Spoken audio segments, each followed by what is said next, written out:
Hi friends, మీకు తెలుసా ప్రతి బ్లడ్ గ్రూప్‌కి ఒక ప్రత్యేకమైన లక్షణం ఉంటుంది. ఇప్పుడు మనం ఆ బ్లడ్ గ్రూప్ వ్యక్తుల ప్రవర్తన గురించి తెలుసుకుందాం. ఏ పాజిటివ్ ఉన్న వాళ్ళు క్రమశిక్షణ గలవాళ్ళు, బాధ్యతాయుతంగా, నిశ్శబ్దంగా ఉంటారు. ఇతరుల భావాలను గౌరవిస్తారు, కానీ కొంచెం సెన్సిటివ్ నేచర్ కలిగి ఉంటారు. ఏ నెగెటివ్ బ్లడ్ గ్రూప్ వారు చాలా లోతుగా ఆలోచించే విధానాన్ని కలిగిన వారు. వీరు తమ పని పట్ల నిబద్ధతతో ఉంటారు, కానీ త్వరగా ఎక్కువ స్ట్రెస్‌కి గురవుతారు. బి పాజిటివ్ ఉన్న వాళ్ళు స్వతంత్రంగా, ఆత్మవిశ్వాసంగా మరియు సృజనాత్మకంగా ఉంటారు. వీరు కొత్త విషయాలు నేర్చుకోవడం ఇష్టపడతారు, కానీ కొన్నిసార్లు తమ నిర్ణయాలు ఇతరులకు కఠినంగా అనిపిస్తాయి. బి నెగిటివ్ ఉన్నవాళ్ళు చాలా సాఫ్ట్ హార్ట్గా ఉంటారు. ఇతరులకు సాయం చేయడంలో ముందుంటారు, కానీ తమ భావాలను బయటపెట్టడంలో కొంచెం ఆలోచిస్తారు.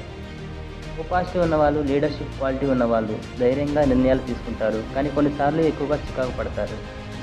ఓ నెగిటివ్ ఉన్నవాళ్ళు చాలా దయగల వాళ్ళు, ప్రతి విషయంలో ఓర్పు కలిగి ఉంటారు. ఏబీ పాజిటివ్ బ్లడ్ గ్రూప్ వాళ్ళు చాలా ఇంటెలిజెంట్ మరియు బ్యాలెన్సింగ్గా ఆలోచించే వ్యక్తులు. ఏబీ నెగిటివ్ గ్రూప్ చాలా అరుదైనది. వీరు శాంతంగా, లోతుగా ఆలోచించే వ్యక్తిత్వం కలిగిన వారు. అంతేగాక వీరి మైండ్ చాలా షార్ప్గా పనిచేస్తుంది. ప్రతి బ్లడ్ గ్రూప్లో ఒక ప్రత్యేకత కలిగి ఉంటుంది.